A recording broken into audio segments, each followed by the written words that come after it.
हम एक बड़े से अम्ब्रेला की बात करते हैं, जैसे एक बड़ा छाता होता है ना, तो एजुकेशन जो है वो हमारा वो छाता है। ओके, अब उस छाते में क्या क्या आता है? उस छाते में कुछ अलग अलग तरह की डेवलपमेंट आती है जो हर बच्चे के लिए जरूरी है, चाहे वो छोटा हो या बड़ा हो। ओके, और हर स्टेज में जरूरी है। अब उस छाते में कौन कौन सी डेवलपमेंट आती है? इसको हम डोमेन्स ऑफ डेवलपमेंट कहते हैं। ठीक है, तो एक आ गई फिजिकल डोमेन। फिजिकल डोमेन में हमारी ग्रॉस मोटर हो गई, जो हम भागते हैं, और एक हो गई हमारी fine motor skills. Fine motor skills भी बहुत ज़रूरी हैं चीज़ें बनाने और लिखने में भी, उस पर भी हम आएंगे। ओके, फिर क्या हुआ? कॉग्निटिव। ओके, कॉग्निटिव क्या है? जिसमें आपने ये थिंकिंग की बात की, हमारी सोचने की क्षमता, हम कैसे दुनिया को देखते हैं, कैसे परसीव करते हैं। ओके, ये आ गया। सो हमने फिजिकल बात की, कॉग्निटिव बात की, फिर एक डोमेन है लैंग्वेज। ओके, लैंग्वेज डेवलपमेंट में 4 पार्ट होते हैं। ओके, आप नहीं बता, ओके, कोई बताएगा इन 4 पार्ट्स में क्या क्या होता है? मैं यहाँ लिखती जाऊँ साथ साथ। ओके, सो एक यहाँ पे लिख रही हूँ फिजिकल डेवलपमेंट, बिकॉज ये सब कनेक्टेड है। ओके, यहाँ पे मैं लिखती हूँ कॉग्निटिव, क्योंकि इसके नीचे काफी कॉग्निटिव चीजें लिखी हुई हैं। ये हम कैसे सोचते हैं। सो इसमें क्या क्या आता है कॉग्निटिव डेवलपमेंट में? इसमें हमारा मैथ्स आ जाता है, हमारी दुनिया को समझने, जो जिसको बोलते हैं knowledge and understanding of the world. इसमें न्यूज़ भी आती है, आसपास की प्रकृति भी आती है, हर चीज़, हर फिनोमिना को समझना कॉग्निटिव में आता है। और कई लोग क्या करते हैं, कॉग्निटिव में मैथ्स के साथ साथ इसमें 3 पार्ट कर देते हैं। मैथ, ओके, ईवीएस जिसको बोलते हैं, या साइंस, और तीसरा है लैंग्वेज। ओके, अब हम लैंग्वेज पे भी बाद में आते हैं। अब ये तो हमने फिजिकल और कॉग्निटिव की बात की, इसके साथ साथ और क्या जरूरी है? Personal, social, emotional being. हम खुद को कितना समझते हैं, हम अपने इमोशंस को कैसे मैनेज कर पाते हैं, हम सोशली कैसे हैं, ठीक है, हम लोगों से कनेक्ट कर पा रहे हैं, नहीं कनेक्ट कर पा रहे हैं। तो इसको हम नाम देते हैं PSE, personal, social and emotional development.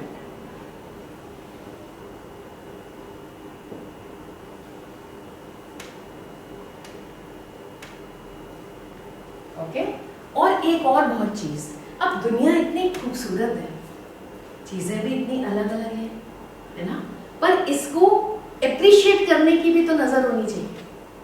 इसको हमें कुछ अनुभव करवाना, लोगों को कुछ बना के, कुछ क्रिएट करके। तो हमारी एक और डेवलपमेंट होती है जिसको हम कहते हैं क्रिएटिव एंड एस्थेटिक। ओके, सो कई लोग क्या करते हैं, वो कॉग्निटिव डेवलपमेंट सिर्फ मैथ्स और ईवीएस रख देते हैं और लैंग्वेज को अलग कर देते हैं। वो भी हम कर सकते हैं। तो हम अभी क्या कर रहे हैं, हम लैंग्वेज को नीचे ले जा रहे हैं। सो ये जो रिसर्चर्स होते हैं उन सबके अलग अलग वो थॉट प्रोसेसेस हैं। हाँ, सो हम यहाँ लैंग्वेज पे आते हैं। सो कितनी डेवलपमेंट, डोमेन्स ऑफ डेवलपमेंट हुई? एक फिजिकल, जिसमें ग्रॉस मोटर, फाइन मोटर आया, दूसरा पर्सनल, सोशल, इमोशनल, तीसरा क्रिएटिव एंड एस्थेटिक, चौथा कॉग्निटिव, एंड देन लैंग्वेज। अब लैंग्वेज में 4 कंपोनेंट होते हैं जिसको हम कहते हैं 4 पिलर्स लैंग्वेज के। तो क्या पिलर्स हैं, क्या आप जानते हो? कोई बता सकता है आप में से? अमित, आप बोलना चाहते हो? हाँ, अमित बताइए।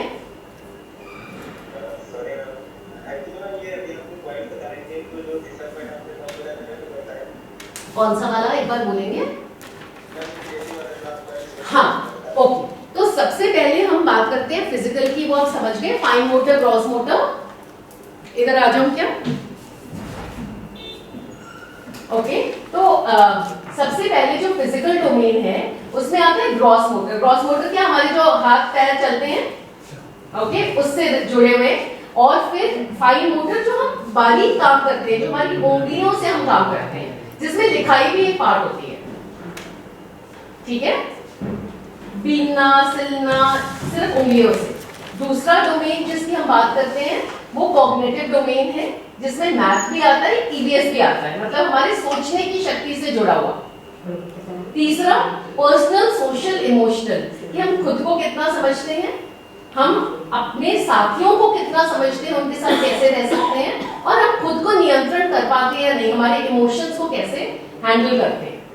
ओके, फिर आता है लैंग्वेज। जब हम लैंग्वेज पे लास्ट में आते हैं, एक और डोमेन होता है जिसको बोलते हैं क्रिएटिव एंड एस्थेटिक। तो हम, दुनिया तो हमारे आसपास है इतनी अच्छी, लेकिन क्या हमारे पास वो नजर है जिससे हम उसको पहचान सकें? जैसे कोई आर्टिस्ट होता है, वो पेंट करता है, कोई चीज क्रिएट करता है, वो हम कर सकें। ठीक है, so creative and aesthetic domain. और एक बहुत बड़ा डोमेन जो है लैंग्वेज। हाँ जी अमित बोलिए। Amit,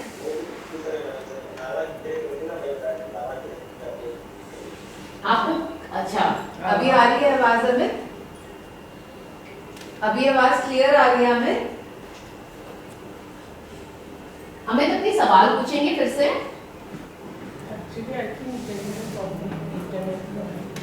might be network issue. हम ले देंगे हमें। अच्छा अमित, आप फिर से सवाल पूछ लीजिएगा, ठीक है? I think वो वहीं पे करेंगे। तो कहना है move forward, फिर से जो उनके सवाल होंगे हम फिर से कर लेंगे। सो लैंग्वेज बहुत बड़ी चीज है। जब अब डेवलपमेंट होती क्या है, जब बच्चा मम्मा की कोख में आता है, ओके, वूम में आया, तो सबसे पहले क्या बनता है पता है किसी को? आई, हार्ट, बच्चा टमी में हार्ट बोल रहे हो? हाँ, हार्ट बनता है। फिर धीरे धीरे उससे जुड़ी जितनी चीजें हैं ना, यहाँ से सब शुरू होता है धड़कना। ओके, तो जब बच्चे की आवाज हम सबसे पहले सुनते हैं, हाँ, तो वो धीरे धीरे धीरे करके सारी बॉडी के डिफरेंट पार्ट्स बनते हैं। एंड में ये हमारी फिंगर टिप्स और पैर के टोज बनते हैं। ओके, तो क्लोजर टू ये जो एरिया है, यहाँ से सब कुछ बाहर निकलता है। खाना, क्योंकि खाने के बिना कुछ हो नहीं सकता, तो वो जुड़ा होता है, और हार्ट हमारा बीट होता है। ओके, तो जैसे बच्चा जब मम्मा की कोख में भी होता है, तो अगर वो बाहर की दुनिया और ये बाकी चीजें नहीं जान पाता, तो वो महसूस कर पाता है और वो सुन रहा होता है। तो लिसनिंग स्टार्ट हो जाती है when you are in the stomach only. और लिसन क्या करते हो?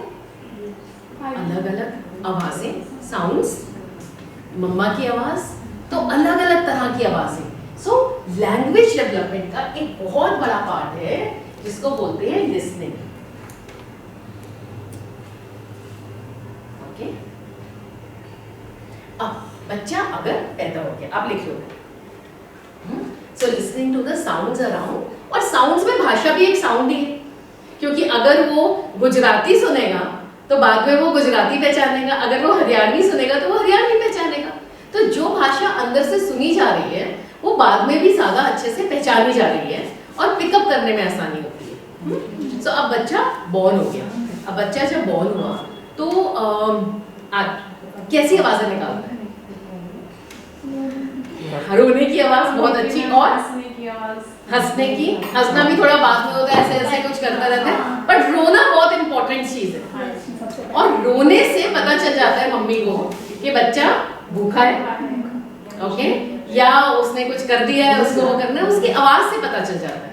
और उसके साथ साथ वो जो उसका ध्यान रख रहा है, माँ हो तो माँ, दादी हो तो दादी, कोई केयरगिवर हो, अब पापा हो तो पापा, जो भी उसका सबसे ज्यादा ध्यान रखता है, उसको फीड करता है, उसको देखता है, उसको भी पहचानने लग जाता है। उसकी आवाज से बच्चा कंफर्टेड फील करता है। तो बच्चा लिसनिंग भी कर रहा है और साथ में स्पीकिंग भी शुरू हो गई। स्पीकिंग में रोना है, ओके, सो मैं स्पीकिंग यहाँ पे ऐड कर रही हूँ।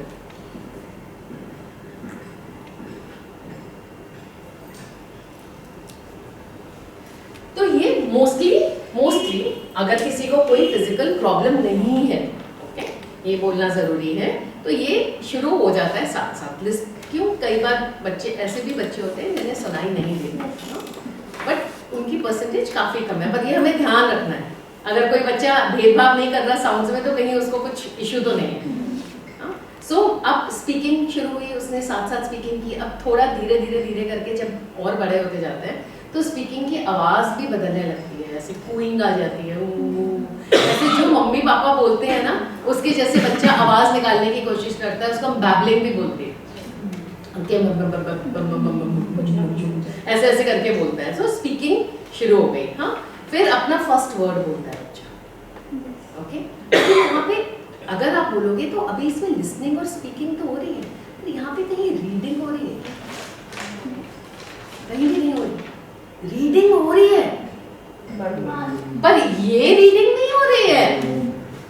बच्चा पढ़ रहा है, क्या पढ़ रहा है? मम्मी के चेहरे के भाव। बच्चा जो देख रहा है वो भी एक तरफ एक इनपुट होता है।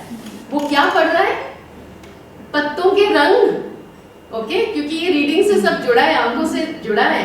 क्या क्या देख रहा है? ऊपर आसमान, और सब कुछ महसूस भी कर रहा है साथ में। तो चेहरा पढ़ना भी एक बहुत बड़ी रीडिंग है। ओके, ये सेंस करना कि ये कैसा है, बाहर कैसा है, मौसम कैसा है, ये भी एक तरह की इनपुट है, रीडिंग। ओके, सो बच्चा ये पर फॉर्मल रीडिंग नहीं शुरू होती। ओके, अब बहुत बार जैसे हम लोग हैं, हाँ, और हम रीडिंग की बेनिफिट्स जानते हैं, तो हम बचपन से क्या करते हैं, हम छोटा बेबी भी होता है ना, तो हम उसको लेके गोदी में बैठते हैं रात को, चाहे बेबी है, पढ़ना भी नहीं आता, हाँ, तो उसको हम बुक्स दिखाते हैं जिसमें बड़े बड़े अक्षर हैं, उससे कुछ फील कराते हैं। लेकिन हम जिनके साथ काम करते हैं वो इस चीज़ के लिए अवेयर नहीं है। ओके, क्योंकि उन्होंने खुद भी एक्सपीरियंस नहीं किया है, हमने तो पढ़ के सीख लिया तो हम करा देते हैं। सो हम क्या करते हैं फिर, जब स्कूल में जब तक बच्चा जाता है, जब 3 साल का होता है, तो अगर बच्चे ने बहुत सारे शब्द सुने हैं, ओके, तो बच्चा अराउंड 1000 वर्ड्स की वोकैबुलरी तो कम से कम लेके स्कूल जाता है, जो वो सब बोल नहीं पाता है। ओके, अब स्कूल में जाके सबसे पहले क्या होता है, क्या शुरू करा देते हैं? ओके, अब सबसे पहले ये ए है और ये लिखो ए। तो अब बच्चा जो है वो एक कॉन्क्रीट वर्ल्ड में रहता है, वो हर चीज छूना चाहता है। अगर कहीं भी आप बाहर जाके देखते तो एक छोटी सी बच्ची थी, वो मिट्टी में छूने जा रही थी। तो बच्चा हर चीज को अपने सेंसेस से फील करता है, पर हम उसे बांध देते हैं क्लास में और हम उसे सिर्फ वो सिखाते हैं कि जब हम बोलेंगे ये रीडिंग है तो ये है रीडिंग। ओके, तो सबसे पहली चीज ये कि बच्चा बहुत कुछ हमारे पास लेके आ रहा है। ओके, उसमें बहुत क्षमताएं हैं और बहुत कुछ उसके अपने एक्सपीरियंस है उतनी सी दुनिया में। दूसरा, जो हम पढ़ा रहे हैं वो थोड़ा आर्टिफिशियल है।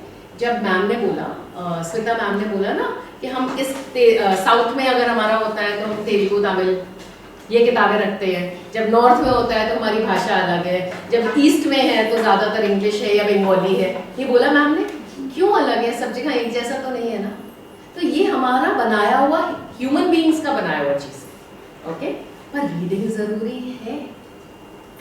तो हम रीडिंग की तरफ कैसे अग्रसर करें बच्चों को, चाहे वो छोटे हो चाहे वो बड़े। मैं ज़्यादा 9 to 16 की बात करूंगी क्योंकि यहाँ पे टीचर्स हैं हमारे पास जो बाकी डेमोन्स्ट्रेशंस देंगे आपको, बट मैं चाह रही थी कि आप ये समझ पाए पूरा context, huge picture rather than this. Okay, so अब क्या हुआ, हमारे स्कूल सिस्टम ने क्या किया, हमारी एजुकेशन को सिर्फ ये कर दिया कि ये बच्चे ने पढ़ा, ये लिखा, ये पढ़ा, ये लिखा, ये पढ़ा, ये लिखा, तो बच्चे को आता है, चाहे बच्चे को समझ नहीं आए। तो हमें सबसे पहले तो बच्चे को लेटर से कनेक्ट कराना है। मैम ने बोला एक लड़की थी मिडिल स्कूल में जिसको मात्राएं नहीं आती थी। क्यों नहीं आती? क्योंकि कहीं वो कनेक्शन नहीं बना, कहीं पे कुछ गैप रह गया। तो वो कैसे करे? तो हम लेटर को इतना एंगेजिंग बना देते हैं, हम लेटर को खुद स्टोरी फॉर्म में पढ़ाते हैं। अगर आपको चाहिए होंगे स्टोरीज तो मैंने बिहार में रूरल बच्चों के साथ बहुत काम किया है। वो ऐसी जगह है कि अगर आप यहाँ के स्लम देखोगे ना, आप सोचोगे कि ये कितने अमीर हैं, क्योंकि वहाँ पे लोग पत्तों से घर बनाते हैं, उनके पास कुछ नहीं। तो मैंने ऐसी जगह पे भी काम किया है। तो उनको कैसे लेटर से कनेक्ट करें, उनकी हमने हिंदी की कहानियाँ बनाई हुई हैं लेटर से, मात्रा से। तो मात्रा जैसे आ की मात्रा होती है, किसी के बाद आ लग जाता है, तो वो बैसाखी के जैसे चलने वाली कहानी बनी हुई है। तो जहाँ पे आ है तो आ आएगा तो बैसाखी, तो सब बच्चे चा के आगे चा वो पूरा करके दिखाते हैं और मात्रा को पहचानते हैं मात्रा कार्ड से। फिर च होगा तो च के आगे लगा देंगे, फिर बोलेंगे चा। फिर ख होगा तो खा के आगे लगा देंगे, बोलेंगे खा। पर इवन उन लेटर्स को पहचानने के लिए कहानियां हैं छोटी छोटी। ओके, और उन्हीं से जो उनके आसपास चीजें हैं उससे जुड़ी हुई। ये नहीं कि हम हमने अगर कोई लेटर दिया, जैसे वो अगर आप जनरली देखोगे, जैसे मैं आपको उसकी बात बताती हूँ, लद्दाख की। तो लद्दाख में एफ से फैन था। लैंग्वेज पढ़ाते हैं, आप भी पढ़ाते होगे ना, लैंग्वेज इंग्लिश में एफ से फैन है। ओके, तो सोनम वांगचुक, नाम सुना है आपने? हाँ, सोनम वांगचुक ने ये बात बताई कि वहाँ के बच्चों ने बोला कि फैन होता क्या है, उनको तो फैन की जरूरत नहीं है, कभी देखा नहीं जिंदगी में, हमें तो हम भी take it for granted, fan है एफ से। तो उन्होंने फिर बहुत सोचा और ये सोचा कि अरे यहाँ तो बहुत डिस्कनेक्ट है, तो उन्होंने पूरा जो अक्षर पढ़ाने की किस चीज से रिलेट करना है ना, तो वहाँ के आसपास की चीजों से रिलेट कर दिया। तो फॉग करें तो वहाँ पे तो बड़ी धुंध रहती है, तो पता चल जाता है फॉग है, हाँ? लेकिन फैन तो नहीं है। तो ऐसे करके हम भी अगर अक्षरों को कहीं भी, हमारी स्टेट्स अलग भी हो, हमारी जगह भी अलग हो, तो उस वर्ड से जोड़ दें तो वो मीनिंगफुल हो जाता है। ओके, सो हम बच्चों को लिसनिंग, स्पीकिंग, रीडिंग, और चौथा इसमें है राइटिंग। ये 4 कंपोनेंट होते हैं लैंग्वेज लर्निंग के।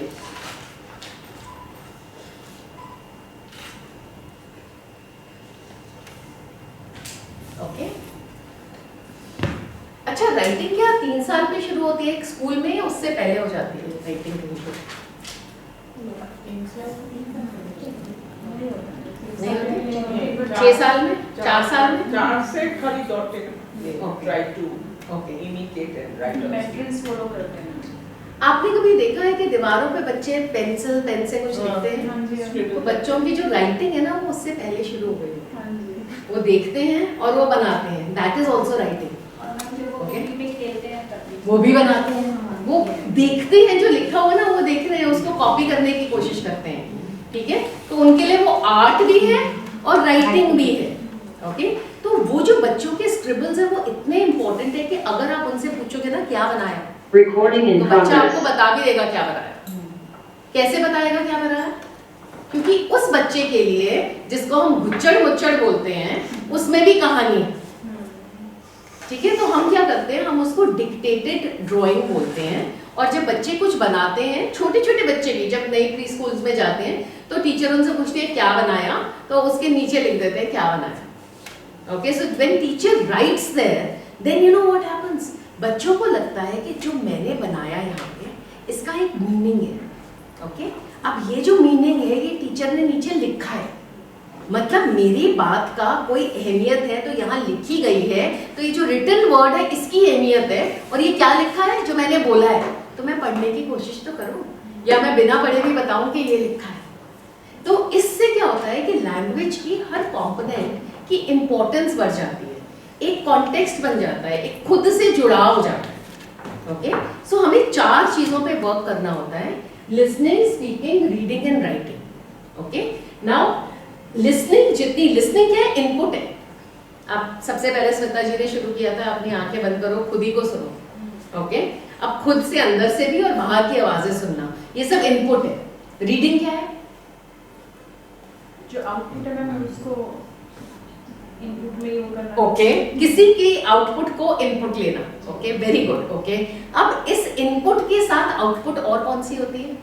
स्पीकिंग।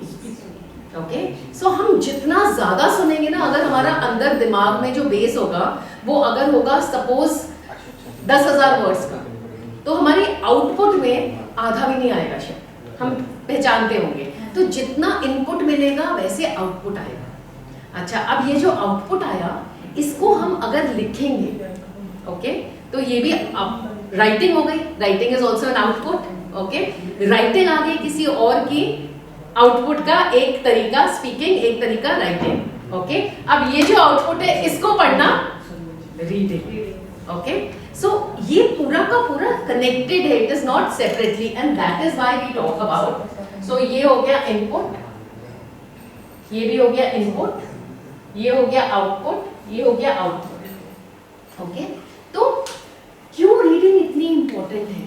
ओके, और रीडिंग को डेवलप करने के लिए क्या चाहिए? एक सबसे पहले डेवलप करना चाहिए लिसनिंग। ओके, और लिसनिंग क्यों? सोचो लिसनिंग क्यों? Because that is what they are Try inside and thinking and then only that's output. बिल्कुल। सो लिसनिंग में क्या हो रहा है, कोई दूसरा हमसे जुड़ने की कोशिश कर रहा है। किताबों के अक्षर हमसे आंख में आंख मिला के नहीं बोल पाते, और हम ह्यूमन बीइंग्स हैं, तो ह्यूमन बीइंग्स को क्या चीज़ ज़रूरी होती है? उससे भी ज़्यादा लिसनिंग। क्यों? इंटरेक्शन। अच्छा, इंटरेक्शन। तो अगर मैं आपकी आंख में देख रही हूँ, आप उससे कनेक्टेड फील कर रहे हो? अगर मैं ऐसे बैठ जाऊँ और कुछ बोलते जाऊँ तो आपको अच्छा लगेगा? तो ह्यूमन बीइंग्स को कनेक्शन चाहिए।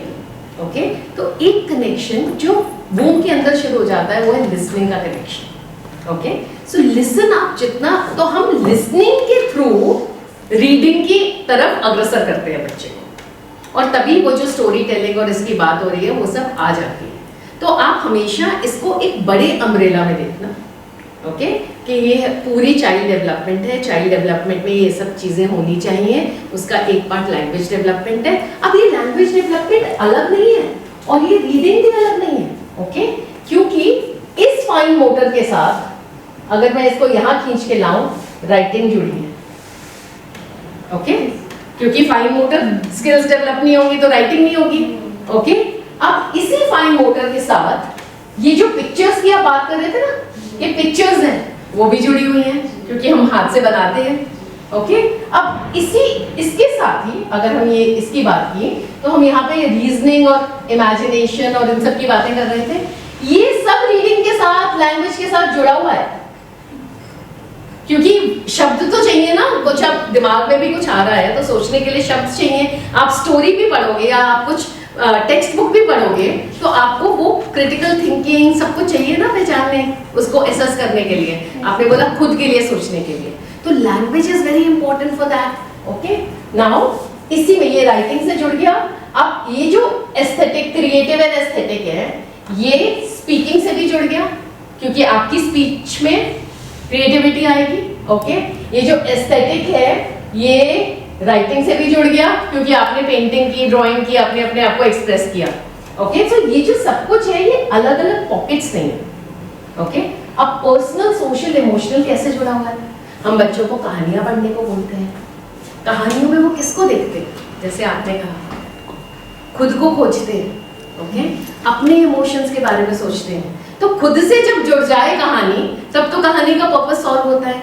तो पर्सनल कनेक्शन, फिर कहानियों के थ्रू हम बच्चों को ये भी बताते हैं कि अपने इमोशंस कैसे हैंडल करो या नई चीज कैसे सीखो, नया कॉन्सेप्ट कैसे, उसके थ्रू प्रेजेंट कर देते हैं, ओके। तो ये जो सारी डेवलपमेंट है ये अलग अलग ऐसे डाल दी है, लेकिन सब कुछ एक होल पैकेज होता है, ओके। और आगे जाके रीडिंग एंड राइटिंग हमारा जिंदगी का बहुत इंपॉर्टेंट पैकेज बन जाता है, जिसमें ये सब कुछ चीजें हमारे दिमाग में कहीं ना कहीं फिट होती हैं। क्योंकि एक बार जब आगे पढ़ोगे स्कूल में, ओके, अगर हम यही ले लें सिर्फ कि हमारे को स्कूल में आगे बढ़ने के लिए क्या चाहिए, रीडिंग राइटिंग, वहां पे आप जब तक, अब मैं 12th का एग्जाम दे रहा है मेरा बेटा, he might know a lot inside, अगर वो लिख के नहीं ले आएगा तो, और लिखेगा अगर ढंग से नहीं, और लिखेगा कैसे ढंग से, जो मैम ने बात कही और बहुत इंपॉर्टेंट बात की, क्वेश्चन तो समझ में आए, रीडिंग ही नहीं आएगी तो गलत लिख के आ जाएगा, पूरा लिखेगा नहीं, तो रीडिंग राइटिंग इंपॉर्टेंट हो जाती है। तो ये तो बहुत जरूरी है, पर क्या होता है, रीडिंग का एक और पर्पस है, okay, reading for enjoyment, okay. हम किताबें पढ़ते हैं क्योंकि वो हमें दूसरी दुनिया में ले जाती है, हमारे को ऐसी बातें बताती है जो हम कहीं जानते नहीं हैं, हम रुक जाते हैं, सोचते हैं, फिर आगे बढ़ते हैं। और जितना हम पढ़ेंगे उतना हमारा दिमाग और बढ़ेगा, वाइडन होगा, ओके। सोशल मीडिया का क्या है कि अगर आप YouTube भी देख रहे हो ना, तो आप 2-3 मिनट से ज्यादा उस पर ध्यान ही नहीं दोगे।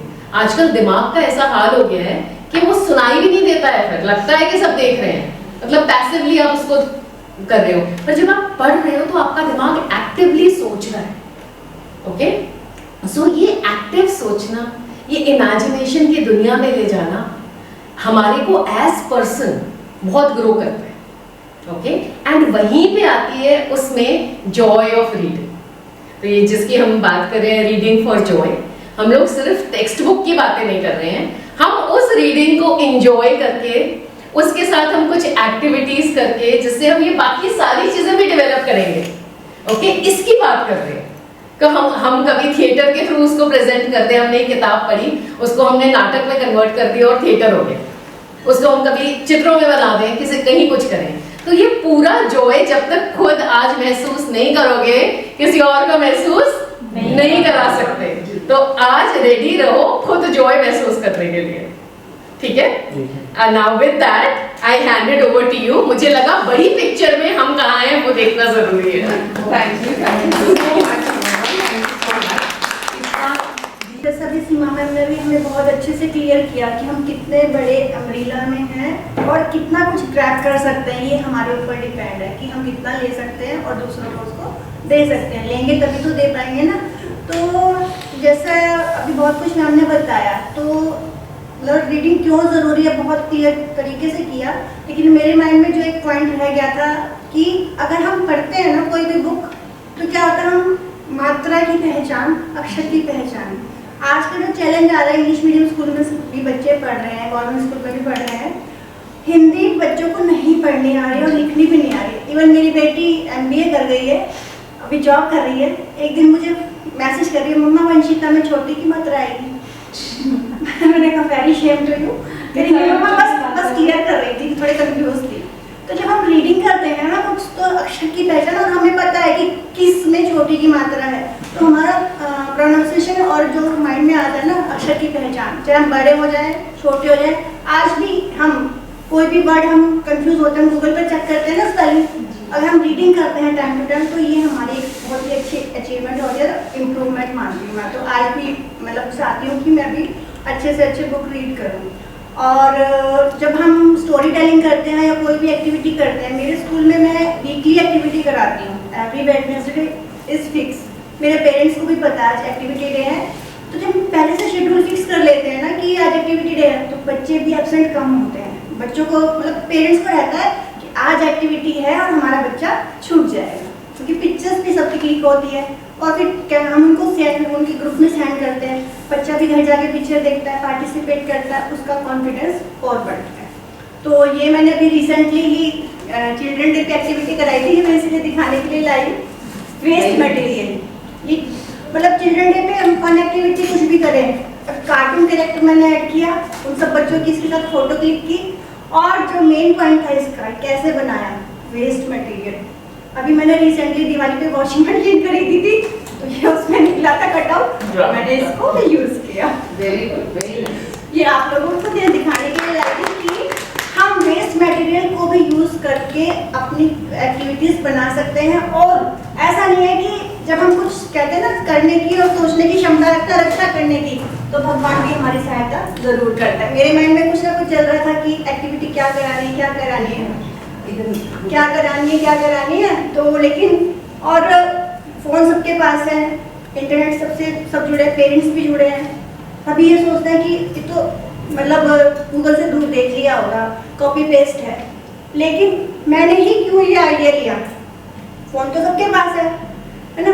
तो जब मेरे अंदर इमेजिनेशन चल रही थी कि मुझे अच्छा कुछ नया करना है, तो भगवान ने भी मुझे रास्ता दिखा, और एकदम जैसे ये दिखा मुझे, मैं स्कूल ले गई अगले दिन और मैंने टीचर से डिस्कस किया। और इसके साथ साथ टीम वर्क, अकेले मैं ही अगर कहती रहूँ नहीं यही होगा, तो मेरी टीचर्स भी सोचेंगे अपने ही चलाती रहती। जैसे हमने रीड में सीखा, team work is very important. जब हम टीम में काम करते हैं ना, तो हमारे रिजल्ट 100% जरूर आते हैं, चाहे हम कोई भी काम करें। तो जब टीचर से भी डिस्कस किया, तो उन्होंने भी बिल्कुल एग्री किया। तो डिस्कस करके हम काम करते हैं, तो ही हम ग्रो कर पाते हैं। तो आज ये मेरी एक स्टोरी है छोटी सी, जिसमें मैंने कोई ऐसी कहानी नहीं सुनी है, मतलब सोची है कि राजा रानी या कोई पुरानी, ऐसा मैंने कार्टून कैरेक्टर को ऐड किया है, क्योंकि बच्चे कार्टून कैरेक्टर से बहुत अट्रैक्ट होते हैं, और अट्रैक्ट होंगे तभी तो वो क्यूरियोसिटी से सुनेंगे, नहीं तो फिर बोर हो जाएंगे, वरना सोचेंगे फोन में भी तो सुनते हैं या दादी नानी वाले तो सुनते ही हैं। तो जब मैं कहानी सुनाऊंगी अभी, तो मेरे साथ मुझे 2 लोग चाहिए, एक तो शिनचैन और एक उसकी मदर। टीचर तो मैं खुद ही बन जाऊंगी। तो कौन शिनचैन बनने के लिए रेडी है? शरारती बच्चा। तो मतलब मैं ऐसे मतलब आपको सामने कर रही, जब मैं क्लास में स्टोरी कराऊंगी, तो सबसे पहले मैं क्लास में गई, तो हेलो कैसे हो आप सब? एक मिनट सुनीता मैम, इससे पहले आप स्टोरी शुरू करो, क्योंकि आपने अब आपको कितने साल हो गए स्कूल चलाते? 7 years। 7 years हो गए। तो वो जो 7 इयर्स पहले सुनीता मैम जुड़ी थी, आप थोड़ा सा वो बताइए, क्योंकि ये लोग अभी उस प्रोग्राम में जुड़े हैं, मतलब अभी ये आपके क्रिएटिविटी के लेवल तक नहीं आए हैं। तो अगर आप इन्हें ये बता पाओगे कि जब आप जुड़े थे और आपको, आप में बहुत सारी स्ट्रेंथ्स थी, बट कुछ ऐसी चीजें थी जो आपको सीखनी थी, लेकिन वो चाह थी उनको सीखनी थी और आप सीख पाए, राइट? तो उनको शायद इंस्पिरेशन मिलेगा कि शुरुआत कैसे होती है, लेकिन हम यहाँ तक पहुँच सकते हैं कि आज हम ट्रेनिंग दें। Yes, thank you ma'am.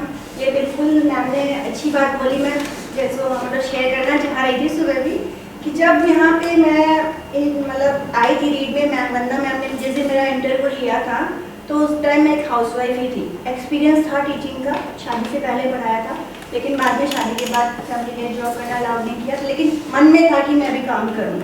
तो फिर मेरे हस्बैंड से डिस्कस किया तो बोले कि चलो तो बच्चे बड़े हो गए हैं तो आप कंटिन्यू कर लो, टाइमिंग भी ठीक है, बच्चे भी हैंडल हो जाएंगे, जॉइंट फैमिली में मैं रहती हूँ अभी भी।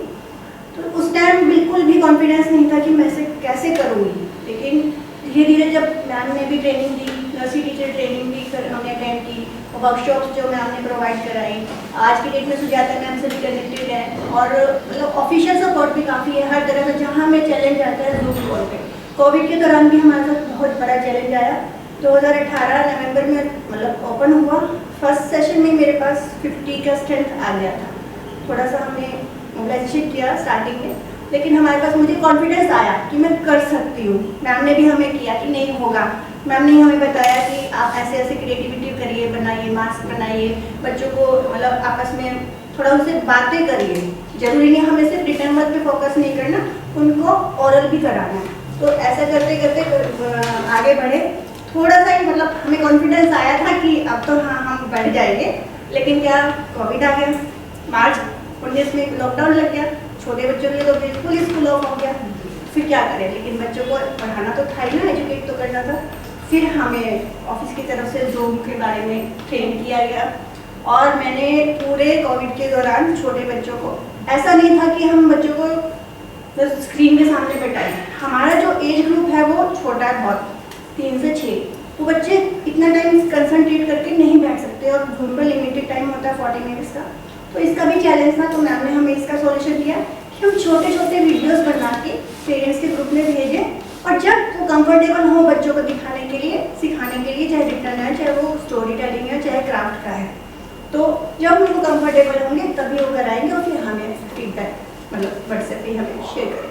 तो ये बहुत ही हमारा 100% रहा। मैंने छोटे छोटे क्राफ्ट्स के भी वीडियोस बनाए, रिटर्न के भी, जैसे एक स्लैंडिंग लाइन, सब पैटर्न राइटिंग के।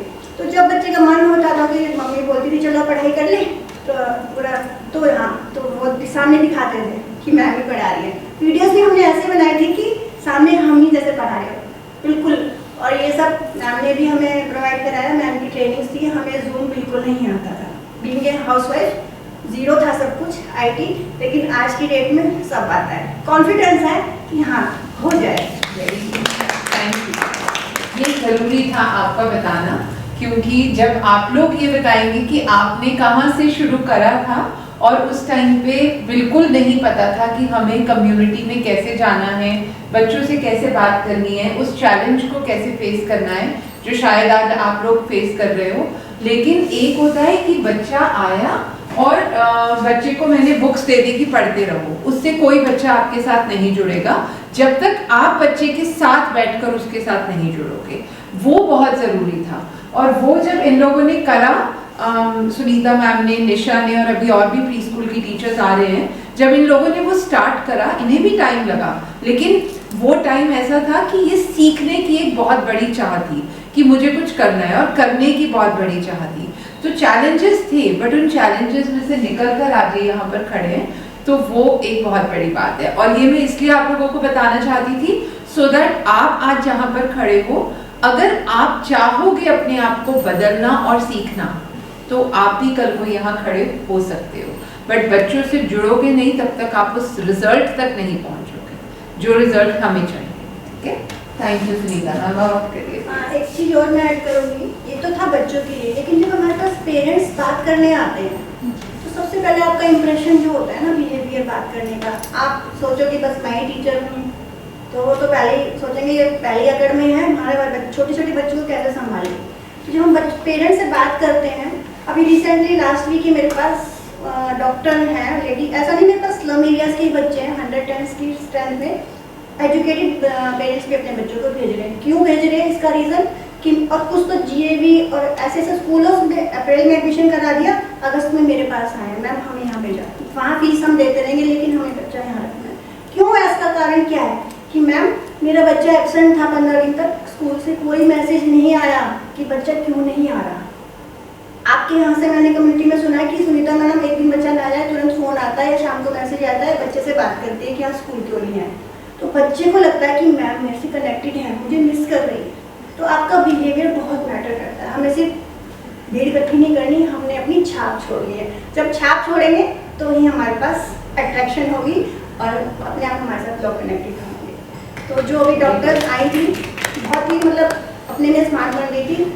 होते हैं, सभी स्मार्ट होते हैं, मैं भी अपने आप में स्मार्ट हूँ।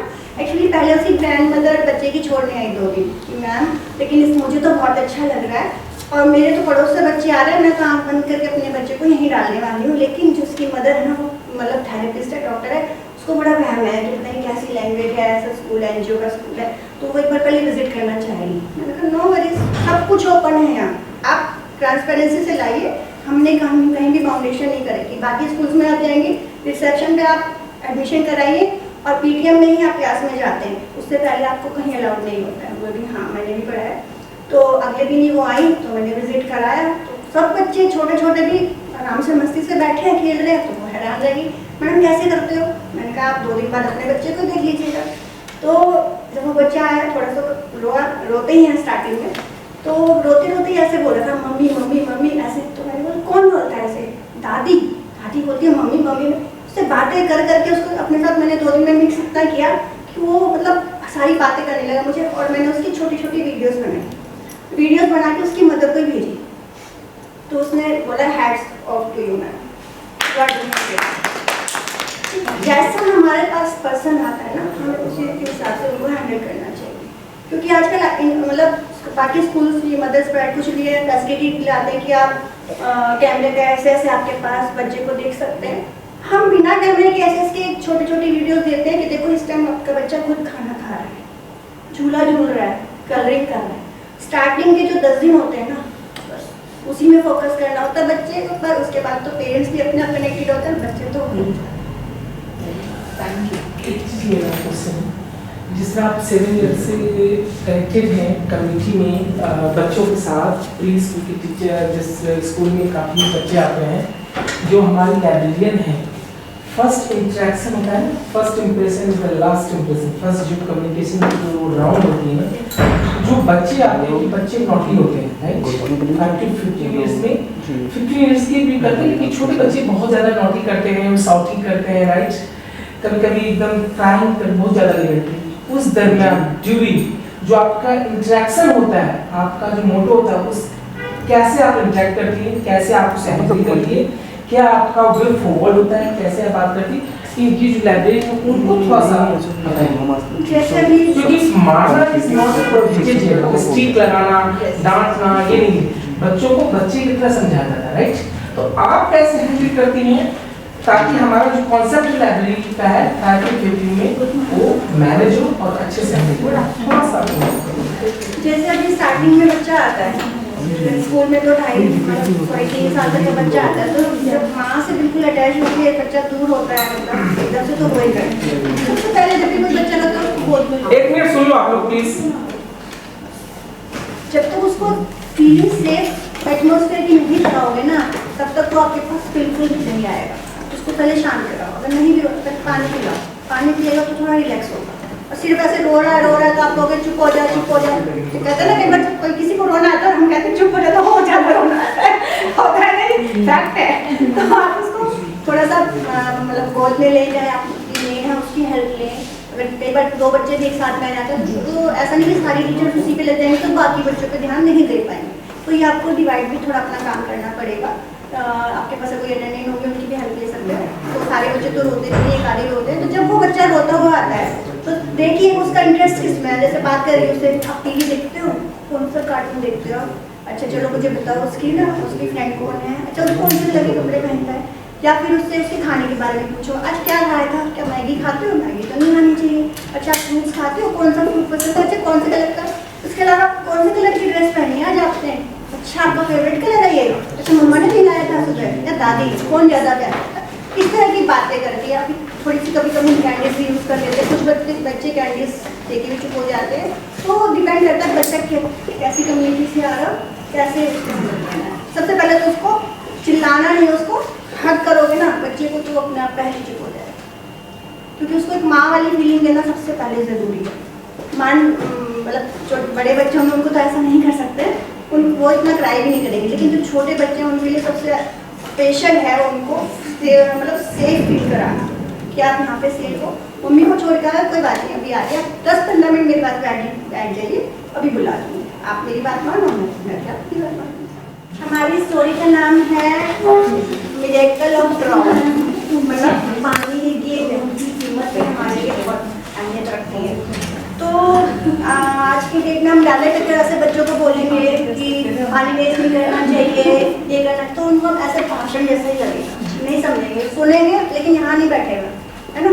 तो वही मैंने आज थोड़ी सी कोशिश की है कि कैसे उनके इमेजिनेशन में हम उसको सेफली बिठा सकते हैं और वो वाटर सेव के ऊपर अपना अटेंशन करें, और ये हमारे एनवायरनमेंट के लिए भी बहुत ही अच्छा मैसेज जाएगा।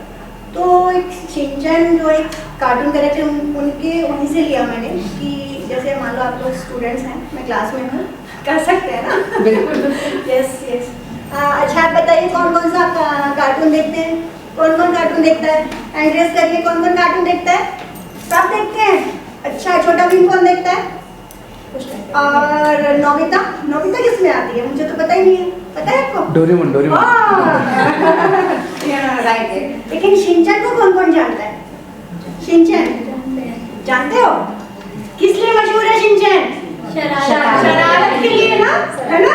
तो कौन कौन शरारती बच्चा है चलिए कोई बात नहीं, आज मैं आपको शिनचैन की कहानी सुनाऊंगी। शिनचैन क्या करता था, देखिए ये शिनचैन है हमारे, है ना, और ये शिनचैन की मम्मी का क्या नाम था, मिर्ची नोहारा। तो सबकी मम्मी क्या करती है, जब शरारत करते हैं तो क्या करती है, डांटती है, डांटती है ना। तो ये शिनचैन की मम्मी है, ठीक है। तो सेम आपको ऐसे करना जैसे घर में, मतलब कोई ऐसा कुछ डायलॉग नहीं ऐसा बोलना स्पेशल। तो जैसे एक दिन क्या होता है, शिनचैन रोज तो स्कूल जाता रहता है, लेकिन जब मैं क्लास में ये स्टोरी कराऊंगी तो मेरे पास स्टूडियो है, तो मैं जैसे शिनचैन क्लास में आएगा तो शिनचैन का गाना चलेगा।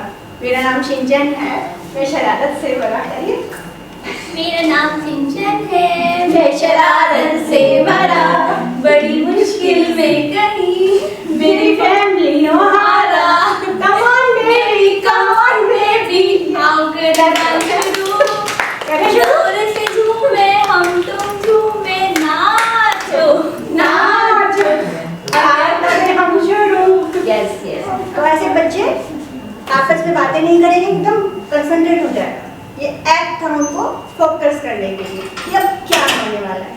शिनचैन क्या करता था रोजाना, हर टाइम पानी वेस्ट, मानता ही नहीं था। जैसे मम्मी कैसे डांटती जब पानी वेस्ट करते हैं तो, डांटो मम्मा। शिनचैन क्या करते थे, एनी टाइम पानी वेस्ट करते रहते, बेटा पानी वेस्ट नहीं करना चाहिए, मत करो ये सब। पर मम्मी मुझे तो पानी से खेलने में मजा आता है ना। पानी वेस्ट नहीं करना चाहिए, समझो इस बात को बेटा। मैं तो करूँगा मैं तो करूँगा। नहीं मानोगे तो फिर मैं एक लगा दूंगी आपके टीचर को बोलूँगी। टीचर को बोलोगे, आप टीचर को बोलोगे ना, जब बच्चे नहीं मानते तो क्या करें? टीचर को बोलोगे, आज तुम्हारी मैम को फोन करूँगी मैं। शिनचैन अपनी मदद से बोलता है कि मैं कोई बात नहीं हमें हेल्प कर रहे हैं ना। तो क्या हुआ, शिनचैन की मम्मी का टीचर के पास कॉल आता है। आप बोलिए ऐसे कि मैम, मतलब जैसे कॉल पे हम बात कर रहे हैं, ठीक है। हेलो मैम, कैसी हैं आप? जी मैं अच्छी बात कर रही हूँ। बहुत बढ़िया। कैसे हैं आपका शिनचैन? मैं शिनचैन बहुत ही शरारती है, मुझे उससे रिलेटेड आपसे बात करनी थी। Yes. घर पर बहुत सारा पानी वेस्ट करता है, कहना भी नहीं मानता, बहुत शरारत करता है। कोई बात नहीं ma'am, don't worry, I will handle. मैं समझाऊंगी उसे, क्या है आप, लेकिन उसे मारिए नहीं, मारने से और ज़्यादा जिद्दी हो जाएगा। ओके। तो चलिए अब अगले दिन शिनचैन अगले दिन स्कूल में आ गया।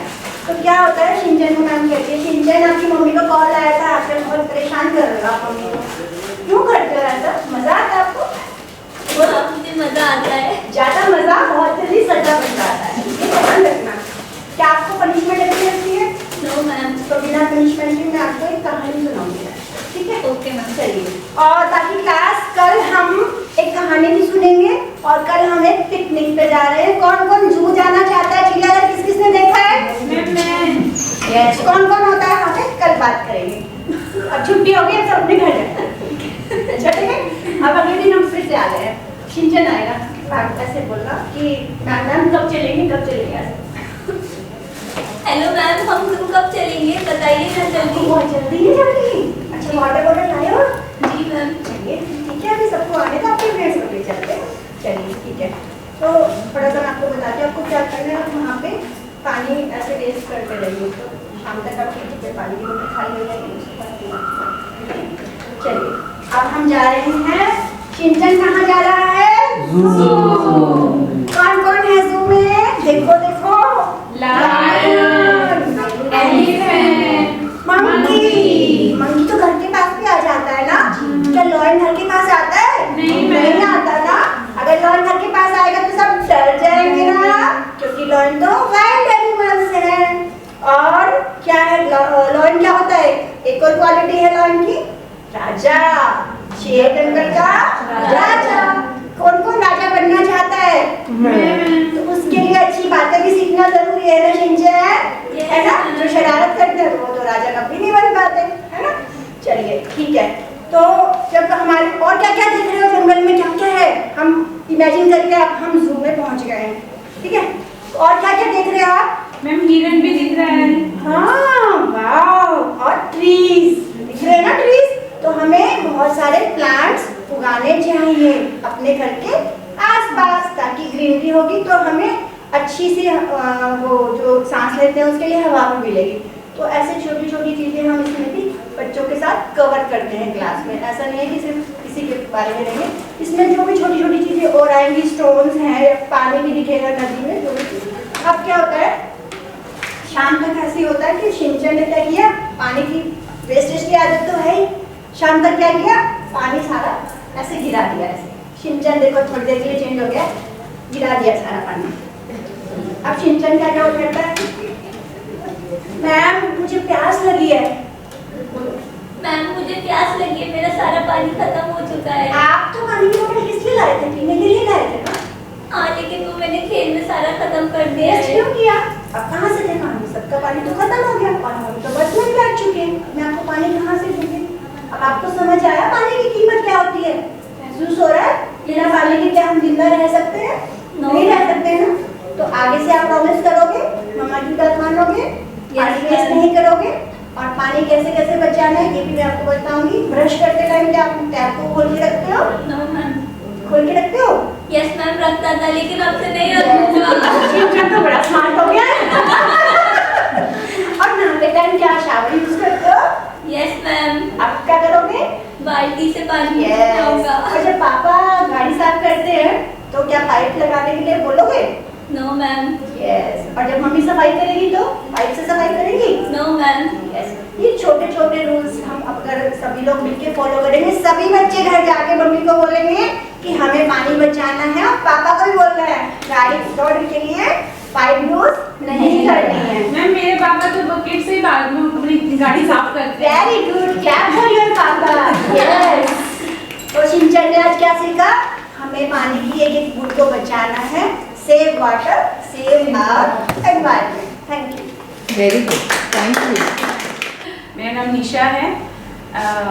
जैसा कि मैम ने बताया, जब हमने ज्वाइन किया था, मतलब मैं अपनी इंटरव्यू से शुरू करती हूँ, तो मैम ने जैसा कि बताया मैं बहुत डर रही थी। वो मेरा फर्स्ट टाइम इंटरव्यू था। मैंने टीचिंग की थी शादी से पहले, लेकिन वो ना मेरे नेबर थे, वेल नोन थे, तो वहाँ ना वो कंफर्ट जोन था ना। उन्होंने मेरा कोई इंटरव्यू किया ना, वो रिस्ट्रिक्शंस थे। मुझे बस हिंदी और संस्कृत के लिए ही बुलाया गया था, क्योंकि मैंने ना संस्कृत ऑनर्स किया है, शास्त्री किया है मैंने बेसिकली।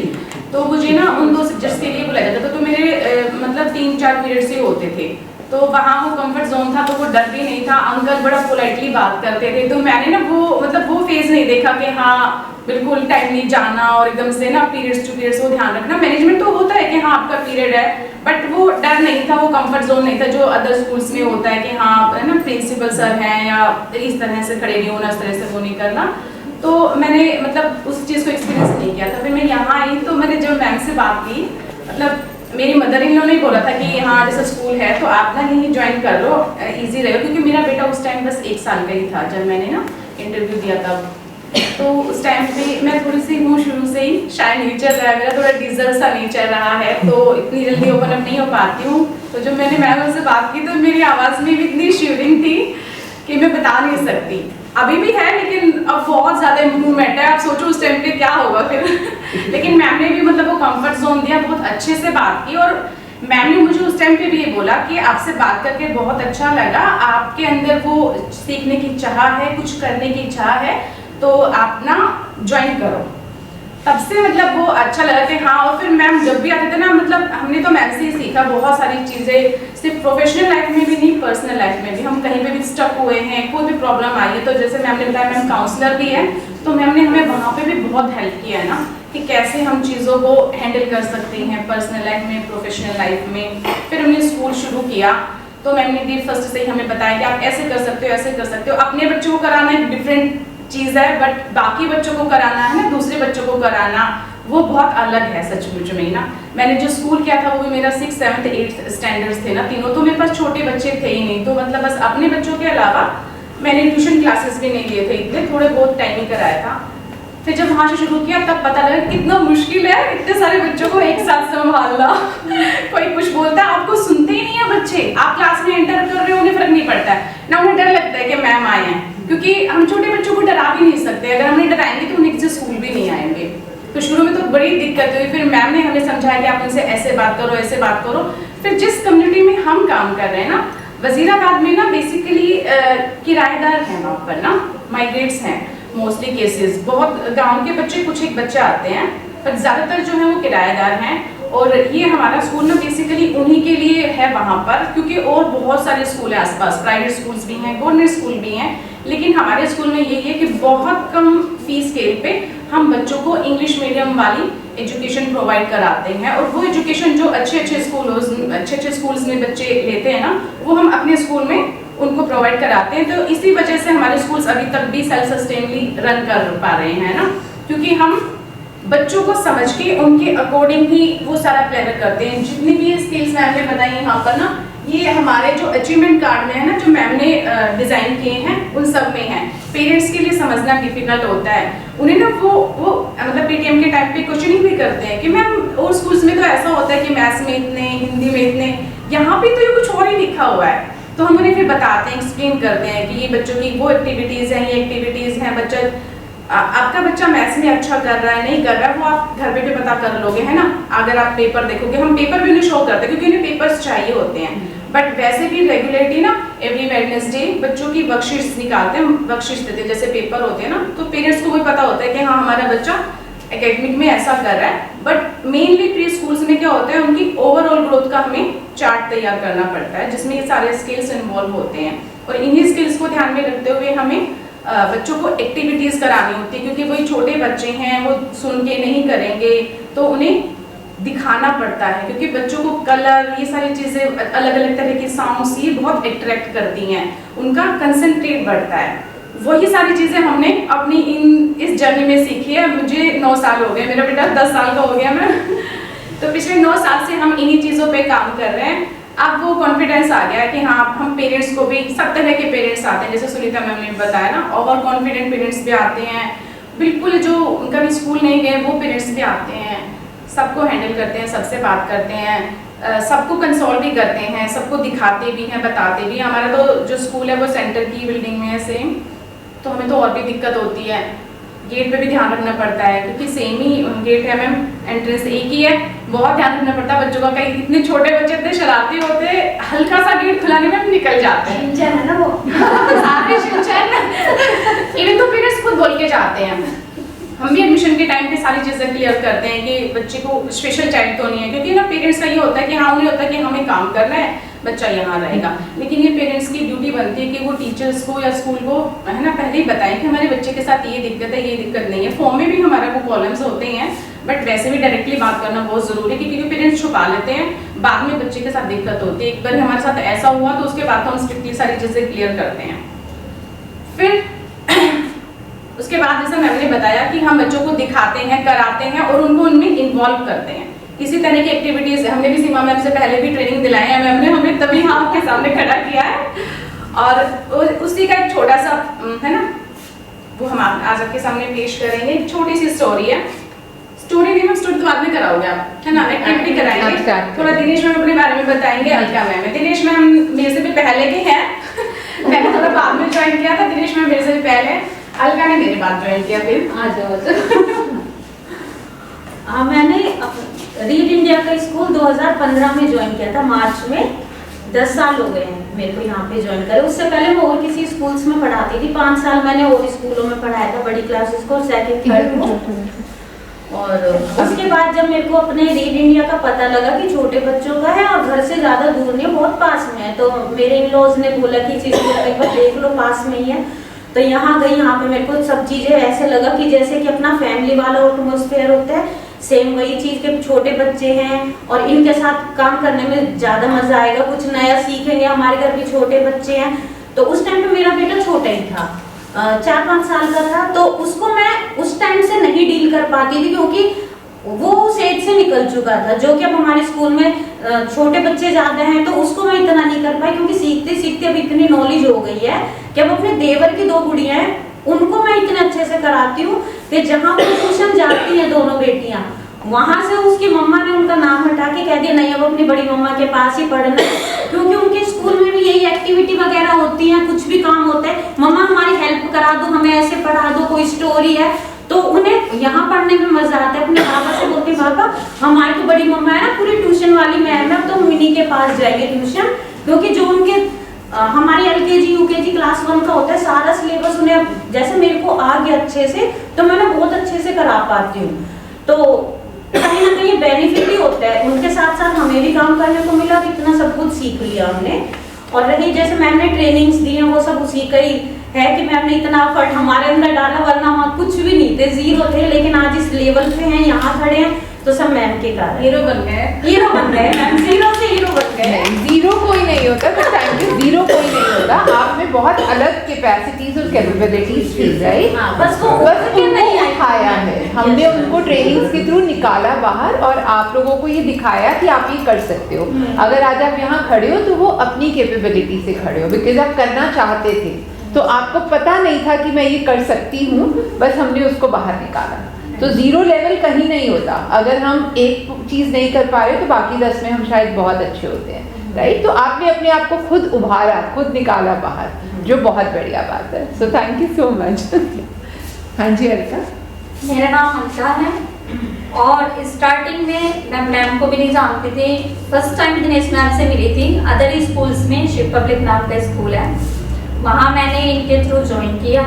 फिर वहाँ से कुछ रीज़न वाइज मैं वहाँ से निकल गई, लेकिन इनके स्कूल के बारे में पता चला मुझे दिनेश मैम के थ्रू। मैंने, मेरा बेटा छोटा था उस टाइम पे, 2.5 ईयर्स, और हमारी स्कूल का है ही पर्पस की अर्ली लर्निंग है, तो 2.5 ईयर से ही स्टार्टिंग है। तो मैंने अपने बच्चे को स्प्रिंगवुड स्कूल में ज्वाइन कराया, एडमिशन कराया। वहाँ के थ्रू ही हमारा आना जाना पहचान हुई। फिर लॉकडाउन से पहले वंदना मैम से भी बात हुई और लॉकडाउन में ही 2019 में मैंने स्प्रिंगवुड स्कूल ज्वाइन किया, क्योंकि वहीं से मैंने एनटीटी शुरू किया। निशा मैम बता रहे थे, इन्होंने बताया कि एनटीटी का ऐसे ऐसे कोर्स है, तो आप करना चाहते हो, क्योंकि उस टाइम पे पेरेंट, मोस्टली पेरेंट कर रहे थे एनटीटी, और वंदना मैम थे उस टाइम पे, तो इनके ही अंडर मेरी ज्वाइनिंग हुई है। इन्होंने सब कुछ देखा और मैंने 2019 में ज्वाइन किया। लॉकडाउन में कुछ टाइम तक 1 ईयर मैंने तब काम किया और अब दोबारा से मैंने ज्वाइन किया है। लॉकडाउन से मैम मैं आपके थ्रू इतना कुछ सीखा कि मैं अभी ट्यूशन भी करा रही हूँ, 4 and 5 ईयर्स हो चुके हैं, तो तब से लगातार कंटिन्यूसली मैं ट्यूशन भी करा रही हूँ, अभी भी कराती हूँ, और अब लास्ट 2 ईयर से मैं फिर से स्प्रिंगवुड स्कूल की टीचर हूँ। तो thank you so much. Thank you so much. Thank you Alka. तो बच्चों, आज आपका पढ़ने का मन है या नहीं है? नहीं है मैडम। सच्ची? मुझे मैम। मेरा भी बिल्कुल पढ़ाने का भी मन नहीं है। तो क्यों ना आज हम एक एक्टिविटी करें? हाँ जी मैम। ठीक है। आज तो मैम सेम टू सेम हो गया। कैसे कैसे आपका भी बच्चा? मन नहीं है और हमारा भी मन नहीं है। तो आज हम करेंगे बच्चों वर्ड चेन गेम एक्टिविटी। कौन सी एक्टिविटी करेंगे? Word chain game. तो इसके कुछ रूल होंगे जिसमें मैं बच्चों को बुलाऊंगी और मेरी टिक टिक 1 टिक टिक 2 स्टार्ट होगी टिक टिक 5 तक। आपको जल्दी जल्दी आके अपने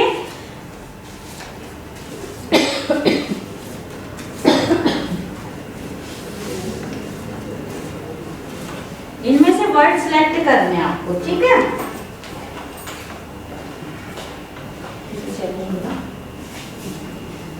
दूसरा ले। बैग में भी है।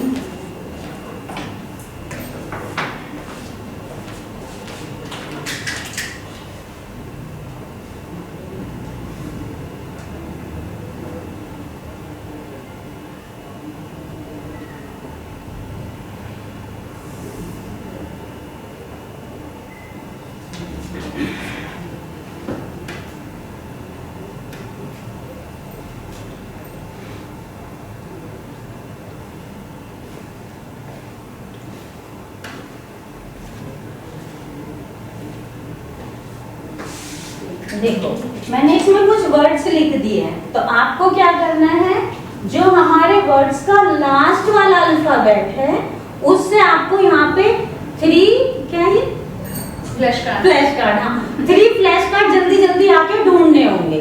सबकी टर्न आएगी, ओके? किसी को डरना नहीं है, घबराना नहीं है। जो नहीं करेगा उसके लिए भी क्लैपिंग होगी और जो करेगा उसके लिए भी क्लैपिंग होगी। मैम ये तो अंताक्षरी के जैसे है ना? हाँ बिल्कुल अंताक्षरी की तरह ही तो है बेटा। एक बार करते हैं, बड़ा मजा आएगा। ठीक है, घर जाके अपनी दीदी और भैया से भी कराना। तो कौन आएगा सबसे पहले? आओ बेटा, वेरी गुड, क्लैपिंग करो भाई। हम तो बच्चे का नाम ही भूल गए, क्या नाम है आपका? फातिमा। ओ वेरी गुड, बड़ा प्यारा नाम है फातिमा। ई से क्या क्या स्टार्ट होता है वो वाला वर्ड्स आपको ढूंढने। टिक टिक 1 टिक टिक 2। आपको ये पढ़ के सुनाना भी आपने कौन सा देखा या फिर रीडिंग हो रही है इसकी? स्पेल करूंगी या पढ़? स्पेल करो। E-double-G egg. Very good. E-M-P। बेटा आप समझे नहीं, बेटा आप समझे नहीं। देखो ई से हमारा वो वर्ड एंड हो रहा है तो ई से ये वाला स्टार्ट हो रहा है ना? यस। तो ये अगर आपका जी से स्टॉप हो रहा है तो जी से ही हमें नेक्स्ट ढूंढना है, नेक्स्ट ढूंढना है। पहले एक वर्ड देखो। हाँ पहले एक देखो और लिखो, वहां जाके लिखो फटाफट से। टिक टिक 1 टिक टिक 2। Very good, fast. अब एल से और देखना है आपको।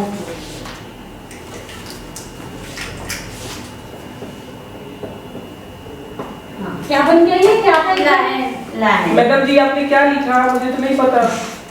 नहीं पता? अब एक बार फिर से बता दो। अच्छा तो देखो बच्चों, यहाँ ई हमारा लास्ट था इसमें अल्फाबेट, तो ई से क्या नया बना था? एग। एग यानी अंडा। सभी जानते हैं ना, ये प्रोटीन से भरपूर होता है। और इसका एंड हुआ था जी से। जी से गर्ल, जैसे फातिमा एक लड़की है ना, तो जी से गर्ल। और एल से लायन, लायन यानी शेर। ठीक है, सभी बच्चे क्लैपिंग करो फातिमा के लिए। Very good. नेक्स्ट सर को बुलाओ, सर को करो। नेक्स्ट सर आएंगे। जो क्वेश्चन पूछेगा वही आएगा। अच्छे से समझ आएगा। मतलब सारे बच्चे मुंह में दिल्ली रख के बैठेंगे। आपकी बारी आप करोगी तो आएगा आपको। नेक्स्ट कौन आना चाहते बता दो वरना मैं बुलाऊंगी। 2 लोग और आएंगे तो फिर एक्टिविटी हो जाएगी ना, एक हाँ, करके बस 2 लोग और आएंगे। नेक्स्ट है आपका फिर बस पूरी करेंगे। LAMP lamp. तो आपको सेम फातिमा की तरह इसमें से इसको स्पेल भी करना है, आपको रीडिंग करनी है साथ के साथ। तो आप बच रहे थे ना, आज हम रीडिंग भी नहीं करेंगे, राइटिंग भी नहीं करेंगे, पढ़ाई नहीं, सब कुछ आपको इसी में इन्वॉल्व है। POET poet. Very good. TABLE table. EAGLE eagle. Very good.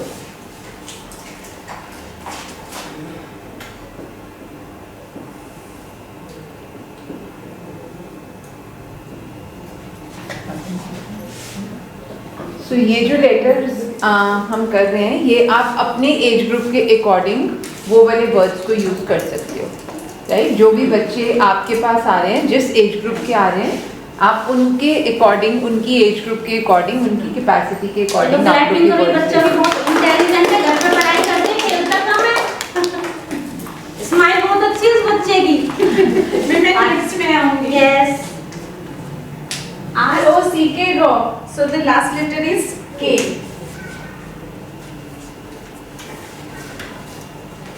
KING king. King माने राजा। G. जंगल का राजा कौन है? Lion. सो एक वर्ड से हम बहुत सारे क्वेश्चंस पूछ सकते हैं। GIRL girl. Last alphabet is L. Tick tick one. Ma'am भूल जाती, याद ही नहीं दिलाते हो। LAMB lamb. Done ma'am. Clapping करो भाई। लास्ट कौन आएगा? सुनीता मैम आएंगे। सुनीता बेटा आएगी, सुनीता बेटा।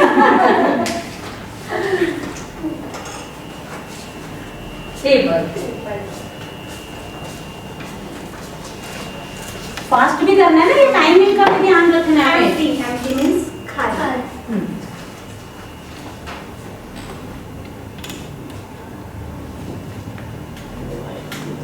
Very good. Yo yo Honey Singh नहीं है ये। ये game yo yo. Yes. And the last one is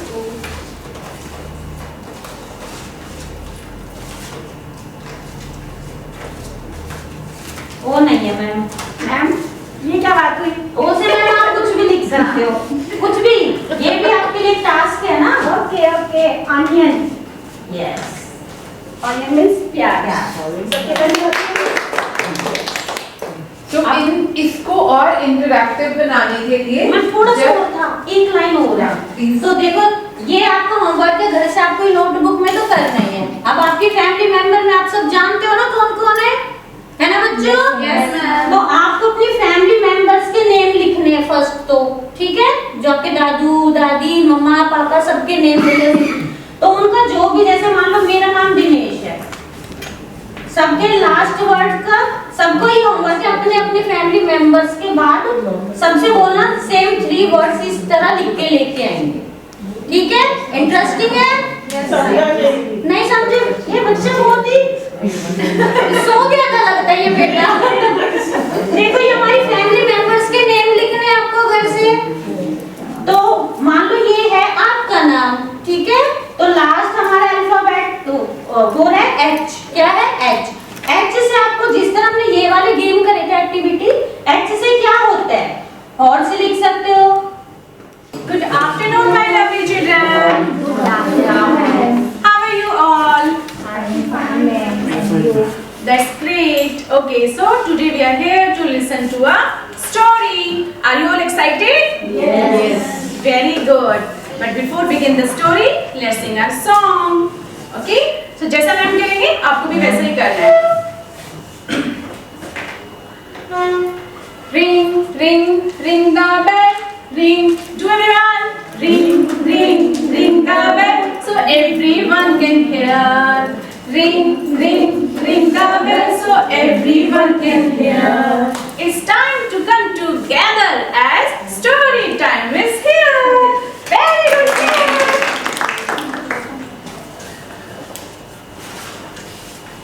So today we are going to listen a story which is खुद को पहचानो। खुद को पहचानो।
करना सीखना चाहिए। मनुष्य के अंदर कुछ गुण, कुछ भी अवगुण होते हैं, तो हमें गुणों को स्वीकार करना चाहिए। नहीं नहीं साधु महाराज, आप मेरी पीड़ा नहीं समझ रहे हैं। मैं बहुत दुखी हूँ। मैं जिस टाल पर भी बैठता हूँ, जिस छत पर भी बैठता हूँ, सब मुझे वहाँ से उड़ाकर भगा देते हैं। कोई भी मुझे पसंद नहीं करता है। शांत हो जाओ, शांत हो जाओ। बताओ मैं तुम्हारी किस प्रकार से सहायता कर सकता हूँ? साधु महाराज, आप ना मुझे मंत्रोच्चारण से हंस बना दीजिए। अच्छा, तुम चाहते हो कि मैं तुम्हें मंत्र से जैसा तुम चाहते हो वैसा बना दूं? वो तो मैं तुम्हें बना दूंगा, लेकिन उससे पहले तुम एक बात बताओ, तुम्हें क्या लगता है कि कौन सा पक्षी ज्यादा खुश है? मुझे लगता है हंस ही सबसे ज्यादा खुश है। ऐसा क्यों लगता है तुम्हें वो? साधु महाराज, मेरे अनुसार हंस कितना सुंदर है। श्वेत श्वेत वर्ण उसका मुझे बहुत पसंद है। अच्छा, तुम्हें लगता है हंस सबसे ज्यादा खुश और सुंदर पक्षी है? तो मैं तुम्हारे यहीं पर प्रतीक्षा करता हूँ। तब तक तुम जाकर एक बार हंस से मिलकर आओ और देखो कि वो तुमसे ज्यादा खुश है या नहीं है। ठीक है साधु महाराज, जैसा आप कहें, मैं हंस से मिलकर आता हूँ। ठीक है, मैं तब तक तुम्हारी यहीं प्रतीक्षा करता हूँ। कहाँ ढूंढूं मैं अब हंस को? क्यों ना मैं इन बच्चों से मदद लूं? बच्चों बताओ जरा, कैसा होता है हंस का रंग? बताओ बताओ। सफेद। अरे वाह, आप सबको तो पता है। कहाँ मिलेगा मुझे हंस? बताओ तो जरा। पानी में। पानी में? कहाँ है यहाँ कोई नदी तालाब? देखो तो जरा, क्या किसी को कोई हंस दिख रहा है आसपास? हाँ मैम, देखो देखो आगे आए, हमें दिख रहा है। अरे हाँ, वहाँ पर है हंस। Thank you, bye bye. Cow cow cow cow. Hello हंस भैया। हेलो कोमे भैया, कैसे हैं आप? मैं तो ठीक हूँ, आप बताओ। मैं बिल्कुल भी ठीक नहीं हूँ। देखो ना, मैं कितना काला हूँ। मेरी वाणी भी मधुर नहीं है। कोई भी मुझे पसंद नहीं करता है। अरे ऐसा क्यों सोचते हो कोमे भैया? आप देखो ना, आप कितने सुंदर हो। आपको सब पसंद करते हैं। कितने खुश हैं आप। अरे मेरा सफेद रंग, ये रंग भी कोई रंग है? मुझे अपना रंग बिल्कुल भी अच्छा नहीं लगता। सफेद रंग भी कोई रंग होता है भला? और तुम अपने आप को देखो, कोमे, जो कहीं भी आसपास उड़ते रहते हो, दूर तक जा सकते हो, लेकिन मुझे देखो, मैं तो पानी में ही रहता हूँ। मैं बिल्कुल भी खुश नहीं हूँ। अच्छा, ऐसा है क्या? नहीं नहीं, मुझे तो लगता है आप ही सबसे ज्यादा खुश हैं इस श्वेत वर्ण को पाकर। नहीं कोमे भैया, ऐसा नहीं है। मुझे तो लगता है ना, तोता सबसे सुंदर पक्षी है। आप एक बार तोते से जाकर मिलो। बात तो सही है आपकी। मैं अभी जाकर तोते से मिलकर आता हूँ। Bye bye. Bye bye. अब कहाँ ढूंढूं मैं तोते को? कहीं दिख भी नहीं रहे तोते भैया। बच्चों बताओ तो जरा मुझे, कैसा होता है तोते का रंग? हरा। और उसकी चोंच? बिल्कुल सही बताया तुमने। अच्छा, क्या पसंद है फिर तोते को? मिर्ची। आपको भी पसंद है? मुझे भी। धन्यवाद, बाय बाय। मैं तोता हरे रंग का मैं तोता, चोंच मेरी लाल है, मिट्ठू मिट्ठू मेरा मिट्ठू मिट्ठू। हेलो तोते भैया। हेलो कौवे भैया, कैसे हैं आप? मैं बिल्कुल भी ठीक नहीं हूँ। अरे क्या हुआ, तुम इतने परेशान क्यों हो? अरे तोते भैया देखो ना,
पंख हैं, लेकिन लोग इनको तोड़कर अपने घरों में सजा लेते हैं और मुझे चिड़ियाघर में बंद कर देते हैं।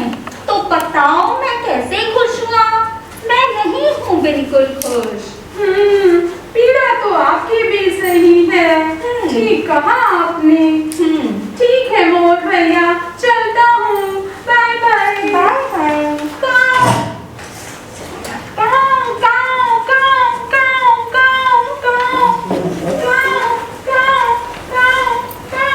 प्रणाम साधु महाराज। प्रणाम, आ गए तुम?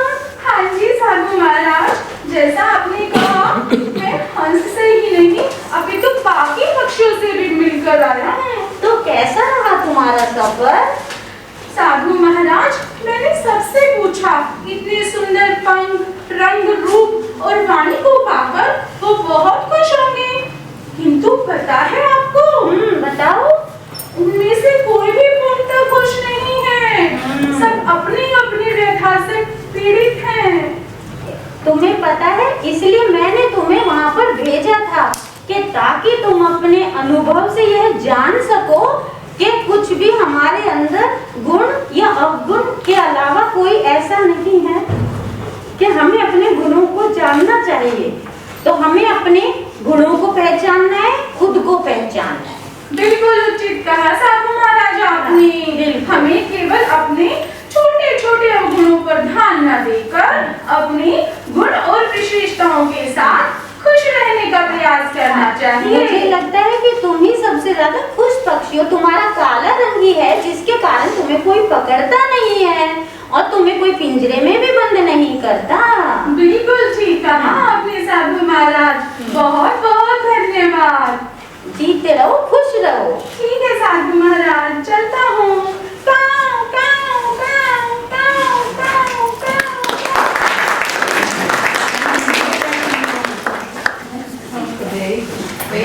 तो देखा बच्चों, आपने क्या सीखा आज आपने कौवे की कहानी से? जैसे हम हैं वैसे ही हम बहुत अच्छे हैं। बिल्कुल, ईश्वर ने आपको जैसा बनाया है तो बहुत सारे गुण, बहुत सारी विशेषताओं के साथ बनाया है, लेकिन आप क्या करते हैं? दूसरों के कहने से अपनी छोटी मोटी कमियों पर ध्यान देने लगते हैं, रोने लगते हैं, परेशान रहते हैं। लेकिन ऐसा नहीं करना है आपको। आपके अंदर बहुत सारी क्वालिटीज हैं, बहुत सारे गुण हैं, आपको उन्हें पहचानना है, खुश रहना है, दूसरों को देखते हुए भी खुश रहना है, आगे बढ़ते जाना है और जीवन में सफलता को हासिल करना है। So thank you.